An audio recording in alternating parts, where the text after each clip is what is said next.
Gəlin baxaq, düşündüyünüz insan barənizdə nə fikirləşir? Bunun, yəni bu insanın aktual 24 saat ərzindəki fikri olacaq.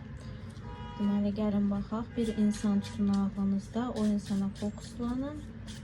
Deməli, gəlin baxaq. Xatırlatmaq istəyirəm ki, baxın ümumidir. Şəxsi baxım istəsəniz, Instagram üzərindən müraciət edə bilərsiniz.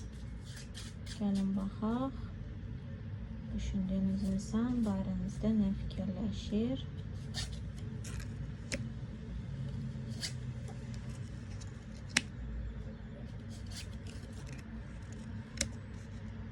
Bu insanın fikrində çoxlu ani dəyişilən fikirləri var. Hansı ki, yəni bir var ki, misal üçün bir fikri, eyni fikri tuturuq ağlımızda. Xeyr, bu insanın çoxlu dəyişkən fikirləri var. Yəni gah bugün belə fikirləşə bilər, gah başqa gün başqa cür fikirləşə bilər və çox halda bu insanın fikirləri başqa insanların deyimi ilə dəyişməyə meyillidir. Yəni misal üçün bir fikir tutur ağlında, başqa bir insan nəsə deyir, anidən fikrini dəyişir. Yəni bir insan var ki, öz dediyi fikrə sabit qalır, yəni öz fikrində sabit qalır. Bir də var ki, bu insan başqa insanların deyimi ilə, fikri ilə öz fikirlərini də anidən dəyişə bilər və bu tez-tez baş verən bir haldır.